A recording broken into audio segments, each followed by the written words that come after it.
That's brilliant. Thank you very much. So welcome everybody to this webinar on professional courage and influence. And this we thought was great timing from the part of the CIPD, because with COVID and all of the changes we've experienced, and of course, dare I say it, Brexit to come, we are going to be going through a lot of changes in our working lives and in our organisations. So looking at what it takes to be professionally courageous and influential is really timely. I'll just quick introduction from myself and Jennifer, if we move our slides on. Yep, if I can work out. Yes. Oh, got the technology. Oh, there we go. I did it. Got there. There we go. So here you can see the two, if you can't see us otherwise, you can see these are the two people you're speaking to. So that's myself over to the left, Amanda Whiteford, and Jennifer to my right. And there's a small amount of information about us too. And we're both on LinkedIn. So if you would like to connect with us at any time after the event, ask questions that occur to you after today, feel free. It would be lovely to hear from you. And we're active on the branch's LinkedIn pages as well as our own. So as I say, we're going to take a look at professional courage and influence today. We're going to be, the session's going to last 75 minutes. There's a lot to cover, so quite an agenda to get through, very active. We want lots of interaction from you. Do use the chat facility. There will be a couple of polls that we'll be running, and we'll also be using, courtesy of Julie, rooms for some scenario discussions as well. So lots of things to do. I hope you've got pens and paper to hand to make notes for things that will be really pertinent for you, because I like to think there'll be lots of things that you can take away from today and put into action straight away. So thank you. Just have a quick look at the agenda for today.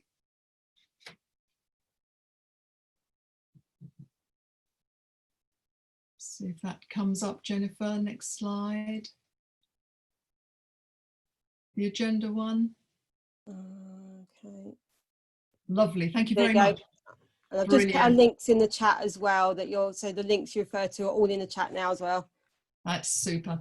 So we'll be looking at the new profession map and where the core behaviours lie, of which professional courage and influence is one. We'll be looking at what professional courage and influence really looks like. Then we've got some interactive exercises, and finally further support from the CIPD for you. We are recording the session, so confidentiality may seem a strange thing to say, but let's remember that so what you put on your chat is something you're free to share. You don't have to give names or anything, but if you want to share examples of, feel free to. We will keep to Chatham House rules, as it were. And of course, the room discussions, although they'll be short, they are. Okay, let me hand over to Jennifer now. Thank you. Hello, everyone. Okay, so thank you, Amanda. I'm going to start by looking at the profession map, and I'm going to try and multitask and change slides as well whilst talking. You'll be glad to know I haven't got too many of those. So for those that haven't come across it, CIPD profession map has been around for a few years now, and is aimed at members. It's aimed at being able to demonstrate kind of what a good HR professional, a HR department should be delivering, and what it's got the behaviours, I guess, is the main thing that we're looking at today, is around kind of what behaviours we should be expecting from a HR professional, and of course the focus today being courage and influence. I've put into the chat links to the CIPD profession maps if you want to look at it further. I'm not going to go into loads of detail about kind of what it is. And they've got on there an overview of the profession map, and then each of the kind of behaviours and each of the areas of HR have got their own kind of videos and pages, and there's loads of information on there to find out more and explore more in terms of what we're what it is and kind of what those behaviours are. I actually found it a really useful tool. I'd say I myself, it's not something I've particularly looked at previously to this, but actually looking at it, once I'd kind of got through it and realised actually what it was, it's a useful tool, and there's some really useful information on there and some really useful videos, and so I've put all those in the chat as well, so you can connect to those. So I'll bounce straight on to kind of talking about introducing kind of courage and influence, really. So I'm going to sort of start talking about courage, Amanda's then going to look at influence. We're going to kind of break it up that way, just to kind of outline how this is going to work. We, as Amanda said, we'll kind of put everyone into groups. We've got some scenarios to look at. We are going to hopefully make this engaging. We've got a lot of people on the call. And as soon as I sort of share my screen, of course, I lose the ability to actually see everyone's videos, which is not particularly helpful. But please do use the chat. Please ask questions and yeah, put forward your ideas, and I'll be pulling them out of the chat and sort of trying to engage and interact in that way as we go through. So starting off with kind of courage, professional courage, and I think when I was looking at this, I think often we sort of first start by thinking about courage in terms of the thing people do where they're kind of almost on the bravery side, that kind of stepping in, save a life, taking action, deal with an emergency. And actually, when we're looking at professional courage, we're looking at something a lot more subtle than that in terms of what we're looking about, what we're thinking about. So I guess the first question is, what do people think about courage? What to you is professional courage? Have a think about it, stick it in the chat. What do you think we mean by professional courage?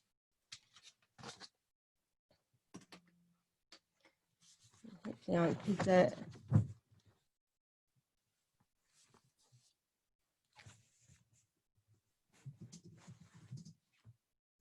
thanks, Jackie. Yeah, challenge in a constructive way. I think that's really important. We've got some good ones coming in now. Support and challenge, speaking up. Yeah. Owning your insecurity, yeah, really important. Integrity is mentioned there. Standing up for what is right. Some really important things coming into the chat there, so we can see kind of lots of ideas around kind of what chat might be, and so what courage might be. And I think we're sort of taking ownership of what we do. I think we've got there standing up for what is right, really important. Making sure that we've got things that we believe in, and that's always going to give us courage. If it's something that we believe in, if it's something that's important to us, something that's got the outcome that we're expecting, clearly that's going to have a really big impact on whether we've got the courage to actually come forward with it. So yeah, someone said they're putting your fears to one side. Another really good example. So just thinking about that there, and I think Julie's going to help me with a poll here, hopefully. Kind of on a scale to 1 to 10, how would you rate your professional courage at the moment? And I'm hoping that yeah, we've got a poll coming up. Brilliant.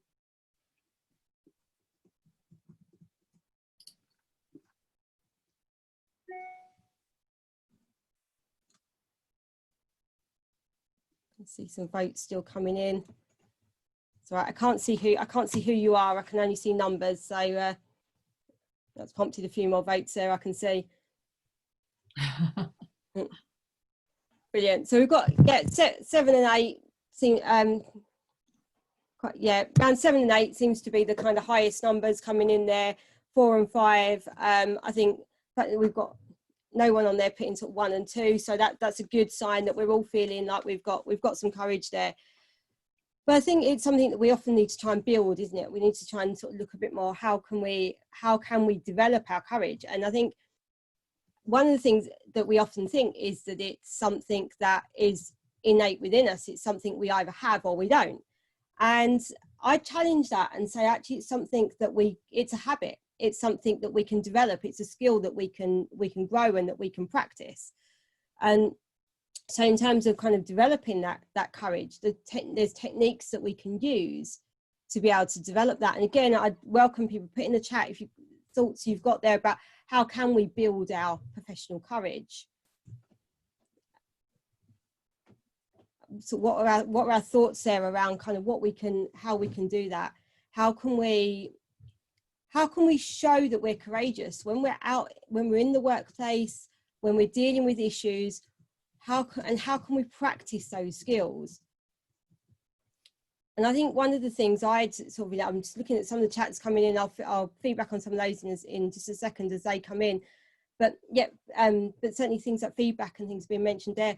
I think evidence something that CIPD often mentions is that evidence-based practice. And I think evidence is really, really beneficial to us in terms of being able to deliver with courage and being able to know that we can back up ourselves in terms of what we're putting forward.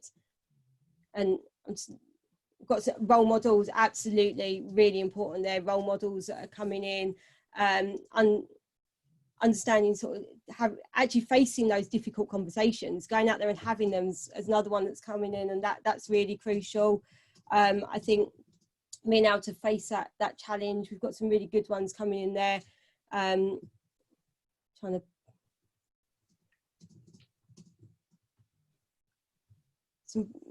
Really, really useful. Yeah, having a sponsor there, a mentor, another one that often we see, and I think we've got coming up with doing sort of having mentors, having somebody there that can support you and help you to develop. But also that just developing our credibility. I think one of the things that does give us courage in what we do is to have over time that credibility. So as we develop our credibility, we're in a position where we can show courage. We'll get more people responding to us in the right way by having built that up over time. And as Jennifer said, they're gaining respect, really important. I like that, never walking past a problem or ignoring it, from Sarah there. Absolutely. I think these are the things that show that we've got courage and show that we can deal with things. Jackie, listen. Yeah, absolutely, Jackie. Listen and listen some more. And listen to understand. Make sure that we really understand what somebody's trying to say and what their position is. Being able to, I mean, Amanda's going to go on to talk about influence, but being able to put something in a way that is what somebody wants to hear. A lot of us are dealing with senior leadership, we're dealing with MDs, we're dealing with business owners. They don't want to hear the kind of fluffy side of HR. They want to hear what difference is it going to make to their business, what difference is it going to make to the bottom line, and being able to talk their language is obviously going to be really beneficial to us. And that listening to understand what their position is and where they're coming from is absolutely crucial to kind of how we do that. So I think that we've kind of got some thoughts there around courage. I'll hand over to Amanda, who will start looking at influence. Okay, thank you very much, Jennifer. So before we kick off, what I'd like to do is ask you some questions. So firstly, think about who you have found influential at work. No names are needed, but in the chat box, have a think about what is it you're seeing that they're doing, that you're observing, that makes you feel that they are an individual person. Just give me some ideas in the chat box if you would. Thank you.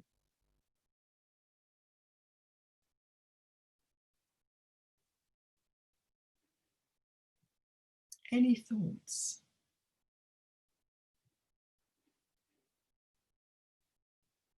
Lovely. Respected individual with a kind heart. People listen to them.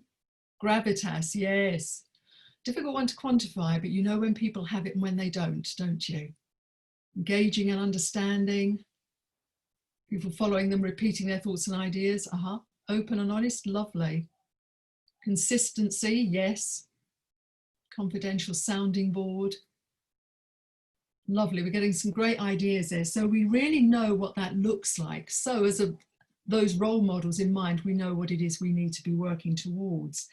I'm going to run a poll now, just before I kick off on talking a bit more about being influential. So Julie, if you would, put the poll up on the screen. And again, on a scale of 1 to 10, with 10 being high, and it is an anonymous vote, how influential do you feel? Looks like on average it's a 7. That's our most popular vote. We've got, so there's a cluster around 6, 7 and 8. So we're feeling reasonably influential. That's really good to hear. Thank you. Some are a little lower, some a little higher. So thank you for that. Well, the following pages then are my ideas around how you may develop more influence at work and what that really looks like. Jennifer, do you mind moving a slide on for me? Thank you. So I would suggest there are 3 key areas to think about when thinking about being influential. You really need to understand yourself. You then need to understand your stakeholders, and then you have to understand the business you're in. If you can get all of that right, you will be able to talk knowledgeably and to the point whenever you're interacting with other people at work. So let's have a look at the first one, the need to understand yourself. Jennifer, if you could move that slide on, thank you. Here are some ideas about how you might deepen your self-knowledge. So I'll start off with the right-hand view, 360-degree reviews. Some organisations have them, some don't, some people love them, some people hate them. But if they're used well and wisely, they can really give you some valuable and rich feedback. If it's something you've hesitated about doing in the past, I would say take the plunge and think about what it might, the information that it might give you. So you might want to know from peers, from your team if you lead them, suppliers, other stakeholders, your manager. Think about who you might approach for some 360 feedback. There are free tools like SurveyMonkey, for example. I think you can ask up to 10 questions for free. So you can design your own questionnaire, really hone those questions to the things that you want to find out. Ask people if they would be willing to take the survey, tell them that it will be anonymous, and then send the invitations out to them if they agree. Once you've got the feedback from them, it will be anonymous, but you'll know what the themes are. Make sure you go back to those same people that took the survey and thank them for doing so. Tell them what your action plan is as a result, so they know that it was worthwhile. They're taking the time to give you that feedback. That's a great way to thank them, for them to know the time was worthwhile, and it will make it easier for you to go back to them to ask how you're progressing in perhaps 6 months' time. So think about something like a 360 review where you want to get the opinions of quite a wide range of people. Similar thing, but slightly different, a feedback request. When did you last ask for feedback on how influential you are, how you behave in meetings, perhaps how well you write reports, how persuasive you are when you're arguing a point of view, how good you are at listening to others. We've already picked up on the importance of listening and listening to understand. So I think those sort of requests are great when you're using them in much smaller numbers, more one-to-one. Easier when we're face-to-face with people perhaps, but we can do it remotely too. And just ask people for some feedback. The trick there, of course, is don't be too general. It shouldn't be a, how influential do you think I am? That's a bit like saying, how am I getting on? It's too broad a question. For the person receiving it, you almost think, well, where on earth do I start with that? So make it specific. Make your question something that I know I can answer. How well did you think I conducted myself in that meeting? How persuasive was I when I wrote that report? I can then answer very specifically, I know I can, and if for any reason I can't, perhaps I was in the same meeting and I was too nervous about my own presentation that was coming up, I didn't really listen to yours. It gives me a way of saying so and apologising and suggest that you find someone else. So really the trick with feedback is be specific and make it something that is easy for somebody to do. Then there's psychometrics, so personality questionnaires. There's a huge range of them out there. If you've never undertaken one, it can be worth thinking about. Now, you would think we would all know ourselves pretty well, but sometimes we don't actually as well as we do, as well as we might think. And so the way that really good quality questionnaires are structured, they will often give people insights about themselves and how they might come across to others that they hadn't considered before. So a prime example might be, I've recently been doing quite a lot of coaching with people using a psychometric, and one of the dimensions is their willingness or even need, shall we say, to be the centre of attention. And that can give me a great opportunity to talk about how well they listen to other people, because if they're scoring really high in one, the chances are they aren't so good at the other. But I can do that in a way which is comfortable for them and allows them to think about, yeah, maybe that is actually something I need to work on in myself. So although we ought to know ourselves really well, it can be very insightful. So have a think about whether you would like to undertake one and get somebody to support you with that. And then I've put the Jahari window over on the left-hand side. This is a model that many of you will know, I'm sure. helping us to think about what is it we know about ourselves and others know about us. Very open. What's not known to me but is known to others? What blind spots have I got? Which the other techniques we've talked about can help you reveal, as it were.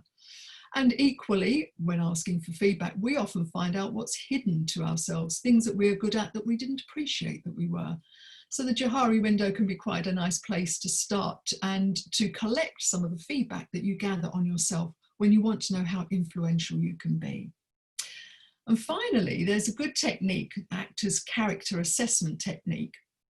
So if I were to take the part of a character in a play, the first thing I would do is start to read through that script and think, what does my character say about myself? What do the other characters say about me? And what do I actually do? And is that congruent? And that can be quite useful for assessing ourselves, thinking about the feedback, but actually really useful when we're trying to get to know other people, which is on the next slide. So when you think about getting to know some of your stakeholders, that technique can be really useful. So let's have a look at stakeholder management. In order to be influential, we need to be good at stakeholder management. And the first thing is to know who they are. And they will differ depending on what we're working on. There will be a core group of people, but there may be other people that move around depending on projects that we're working on and so forth. So if you're not sure, map them out. Who are your stakeholders?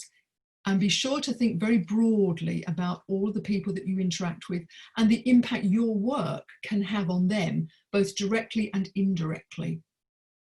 How well do you know them? Think about that.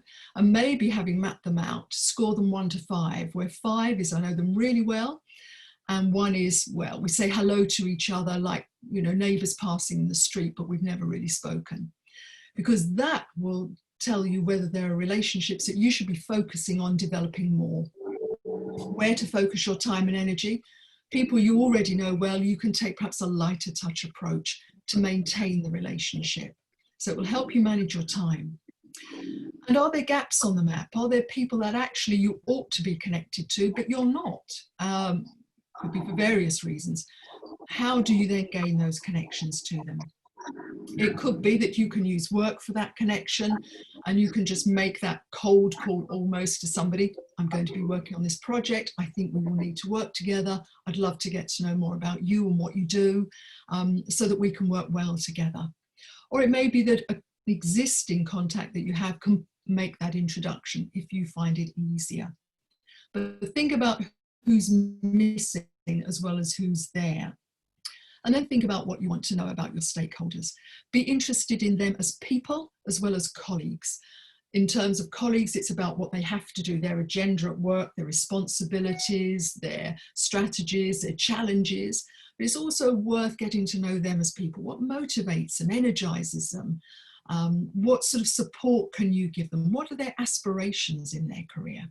So get to know the whole person when you're thinking about how to manage your stakeholders, get to know them so that you can also think about tying together what you know about yourself.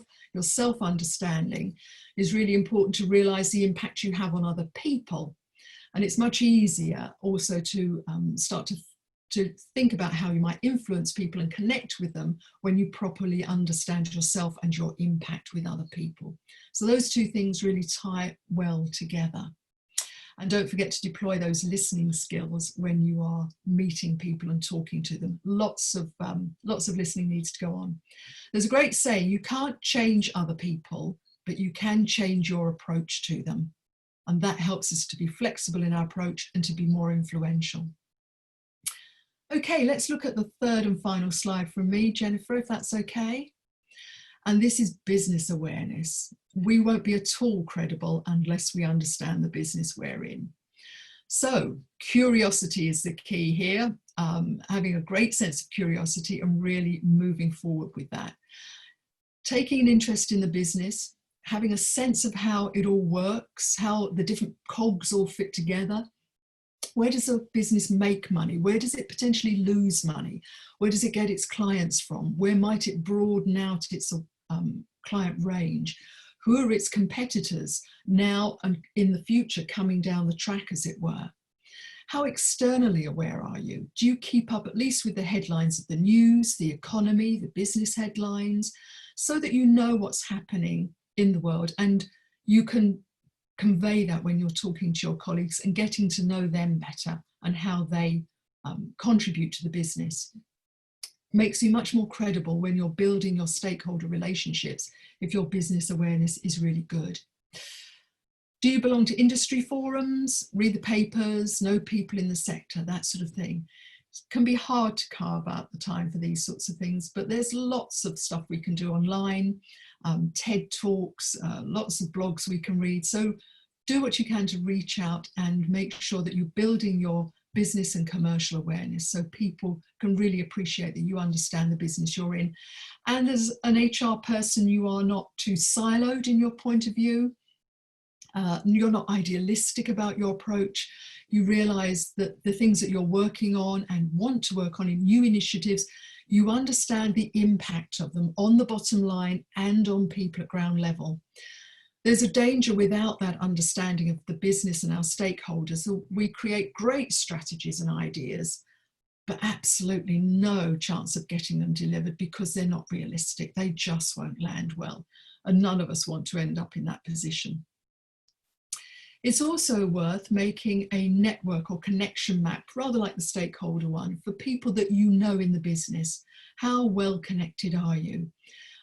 Both from a friendship point of view, as it were, as well as a stakeholder point. So people might not be your stakeholders as such, they might be colleagues, allies, friends, but knowing that you are well connected, taking time to be connected, can mean that you can gain support from other people when you need it, when you're dealing with particular challenges, when perhaps there are stakeholders that you find more difficult to interact with, they can support you with that. So being well networked and connected is important to think about when you're thinking about building your influence, as well as the stakeholders that you have to influence, as it were. So I hope that's given you some good ideas around what it takes to be influential and some ideas of where you might build your influence further in your career going forward.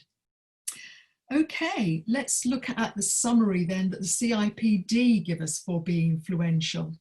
So Jennifer, do you want to go back to that summary? There we go. I'll let you kick off with the first few points. Yeah, so yeah, well, as we start there, is obviously challenging constructively came up there, making sure that we've got the data, the communication to do that, making sure that we've listened has come up there, and Amanda's said about that as well. Absolutely crucial in terms of making sure that we can have an impact. We need to be in a position to be able to do that confidently, and we can only do that by having knowing that we're in the right place, knowing that we're communicating what is important to us, what's important to the business, and that we're doing it in a way that those that we're talking to are able to listen to us because we're talking their language. So yeah, communication, challenging constructively, absolutely vital there that we've picked up today. And then, as it says, point 3 and point 4 around proactively developing and sustaining relationships. So that's really where that connections map and stakeholder map comes in, and understanding ourselves so we understand how we impact others and how we come across. That helps us tailor our style and to be more influential, because we know that what might work well with one group of people won't work so well with another. So being really sensitive to the needs of different groups, different audiences. And finally, they're taking responsibility for our own mistakes. And I think this one's really crucial, because this is how we earn our respect over time as well, is that if we take responsibility for the decisions we make, we take responsibility for our own actions, and importantly for our mistakes. And I think that one's really crucial to have in there. Absolutely. Into the first scenario then, Jennifer, do you want to take us on that? Indeed. Okay, so our first scenario, and I believe that we're going to go into groups to discuss this. It was sent out as an email, the scenarios, for you to see in groups. You may want to take a screenshot just to make sure that you've got it there to discuss in our groups. But yeah, this is first scenario. You're a HR specialist. You're in a meeting at which a decision is being made on a new recruitment advertising campaign to attract school leavers. both you and a colleague have made alternative proposals, and while you're confident in your work, when they present their evidence, you believe your colleague's proposal looks better. So we're going to, I believe, go into groups and be able to discuss the first, and then what we'll do, we'll come back, have discussed the first scenario, come back, and then go back out again to discuss. We've got 2 more to do after this one. Yeah. Does anyone want to share what their group discussed? Well, in our group, we really discussed about listening to both sides of the argument, if you like, so, and accepting each other's views.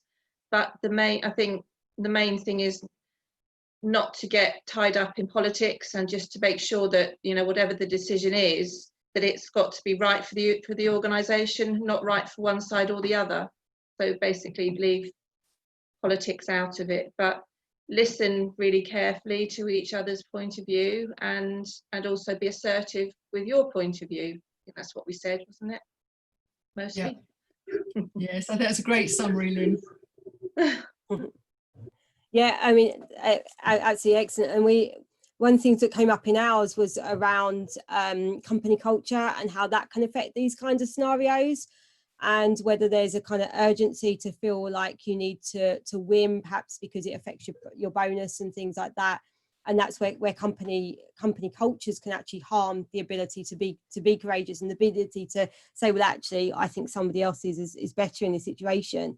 But equally, we talked about how the credibility you build from being able to admit that somebody else's was better, or potentially being able to bring into that other things that you've learned along the way, so using it as your own learning opportunity, and also building in things from yours that maybe actually you can collaborate the two together. So rather than necessarily having to just pick one or the other, there's some collaboration opportunities there to actually just make an even better situation. So a few things that sort of came out in our group. Was there anything else anyone came out in any of the groups? Either raise in the chat or unmute yourself, and I will take that as we've covered that one. Do you want to shall I hand over to you, Amanda, for the yes, let's go to scenario 2 then. Okay, you're a specialist in a meeting with a senior manager who wants to convert the company induction into self-study e-learning, but from your experience you don't believe this is the right way forward to achieve the aims of the organisation. So let's move into our rooms and have a think about how we would tackle this situation. Okay, this is a recommended response then for those of you that are back. So you could be tempted to accept what the senior manager wants and start working on it, and allow their seniority, if you like, to be the trump card. But you are the expert in L&D, not the senior management, and therefore your professional judgment matters. So it talks about this is an occasion to stay calm and be assertive and articulate what you believe and why. And then it says, part of the constructive challenge is about getting into the other person's shoes to understand their drivers. So find out why the senior manager wants to make the induction online. I would suggest that's your starting point, actually. Whenever I've been in a situation like this, the first thing I want to do is to understand the other person's point of view before I start to present my arguments, because I want to know what I'm dealing with. Is there any particular agenda here? Is there any particular experiences, biases, issues around money, people not being at their desk or having to travel across to some other meeting? What's really going on here? Because once I understand what I'm dealing with that person and what I can understand from that person's viewpoint, I then know how to present my arguments in return so that I can acknowledge and respect their point of view and place my own point of view in the right context to broaden out their awareness of the situation and point out where perhaps the more optimal idea is something along the lines I'm thinking of. So I would suggest you always start with finding out what the other person thinks and feels before you present your arguments, and then you go forward from there. Who knows, maybe the optimal solution might be a blend of both of your points of view, or as somebody said who was in our group, actually, what about the person on the receiving end?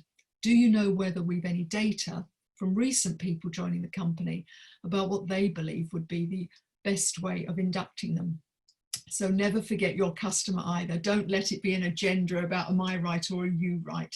Keep that holistic approach and remember to focus on what the business needs and the business aims are. So I hope you found that scenario useful, and on now to the third and final one. So Jennifer. Okay, so our final scenario, it's an OD scenario, and it's you are an OD specialist during a meeting discussing how to embed new corporate values. You have valuable contributions to make based on consultations you have had with line managers. A senior colleague is extremely domineering and pays you no respect, dismissing what you say and denying you the opportunity to elaborate on your preferred approach. How do you demonstrate constructive challenge? What would you do? So if we, there you go. Okay, we've got everyone back. Okay, so certainly sounds like some good discussions going on there. Anyone want to share what their group said before we? Yeah, happy to feedback from the group I was with Brian and I think Amanda and others. Quite right, not getting drawn into a provocative and angry response. That doesn't do any good for anybody around the table, because we don't know how many people were around the table as well. But I think it was a question of using data and information as counter presentation of facts and persuasiveness. You're quite right that if you are the professional, not necessarily emotionally backing down, but actually drawing the person into the wider discussion and trying to encourage them to, in an objective way, present their counter proposals rather than letting it degenerate into a personal confrontation mode. Yeah, thanks, Bill. I think that's really that, not going into sort of personal confrontation. Yeah. And I think on the flip side of that as well is making sure that we stay at the table and don't give up when somebody's being like that. You've got to remain authentic and you've got to remain credible and controlled. And I think then you carry the rest of the table with you. I think we felt that we didn't know what the motivations were for this individual, why he or she was behaving the way that they do. And perhaps that's not important. The importance is getting a decision on the day in a constructive way with everybody chipping in. Yeah. I think one thing, sorry. One of the things we were discussing in our group was the fact that there's a bit of pre-planning here, is knowing who's going to be at the meeting, knowing the best way of putting forward the information and your proposals, so anticipating some of the responses and some of the how to deal with certain scenarios. So that's one of the things we talked about, and also the fact that whoever chairing the meeting should give everyone an equal opportunity to speak, so that there's a positive outcome for all. So they were the sort of things that are coming up. I don't know whether any of the rest of the group wants to chip in there. There's certainly the same sorts of things as we're coming up in our group, and I think the other thing that we that got mentioned was in terms of techniques. I think that thing of knowing people in advance. I think at work we often know in advance who we're likely to be dealing with and what reactions that we might get, and knowing who we're going into a room with is really beneficial.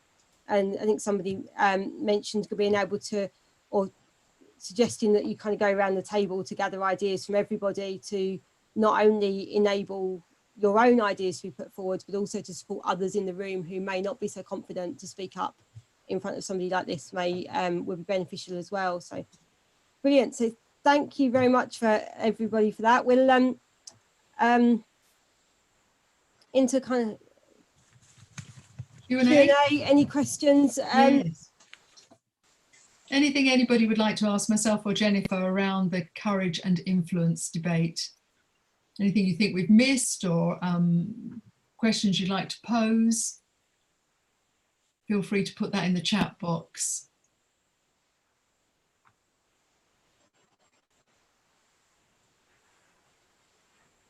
I do think it's vitally important, as per that last scenario demonstrated, that you try and achieve a win-win situation, because if the person concerned considers that they've lost face, professional face, when they walk out of that board meeting, it's embarrassing to them, and you will be known as the person that actually took that individual on. So I think actually bringing them back into the tent and having that win-win situation, winning by influence, actually conceding where you think it's tactful to concede, is probably a very good tactic under those circumstances, because you never know what's going to come round the corner next time you're in that meeting. You're right, absolutely right. And I think it underlines the importance of knowing ourselves, knowing our strengths and weaknesses, how we can influence other people, and using those insights to think about how we handle other people. But yeah, absolutely. It's that thing around being assertive communication, isn't it? Being prepared to present our needs as equally alongside listening to other people's needs and balancing the two. Yeah, that would be the person that I would get in contact afterwards and either link in or network with and work with them and actually buddy them, so that nothing degenerated afterwards, because you can build good alliances from something like that, and actually they might see you as a keen supporter of them in future proposals. Yes, absolutely. Yes. Any last thoughts or questions from anyone?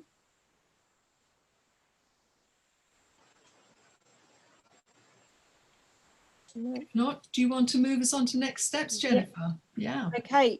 So yeah, next steps there, you can see that there's some links there, and I'm just literally copying them into the chat again. They did go into the chat at the beginning. So the CIPD have got some e-learning around professional courage and influence. I had a look at some of the videos that they've got on there, and they are useful. There's some really good stuff on there.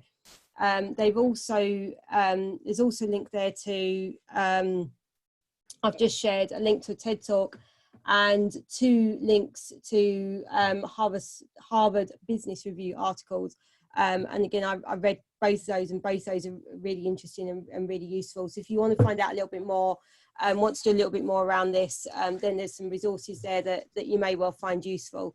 And so the CIPD E-Learning is one of those there that's certainly available for members. And then just moving on, there we go. And just a reminder there then of some of the membership benefits. Again, those that are members of the CIPD, some of the benefits that we've got as members. And I must admit, I know recently I've certainly started using the resources a lot more, especially around their kind of COVID resources. It was mentioned some of their resources around racism at work at the beginning. And again, some of those have been really useful. So we have got a lot of resources and things available to us as members, and it is worth having a look and seeing what's there and how you can make use of those. And one of the things that's come up a number of times today is around data and evidence. And certainly there's a lot of CIPD resources there that can give us that data and that evidence that can really help us when we are trying to sort of put forward an argument or demonstrate a point. The resources are there available to those of us that are members. So yes, so that's there, and kind of that's. Thank you very much, and I will hand back to. I think it's a goodbye from me and a goodbye from Jennifer, isn't it?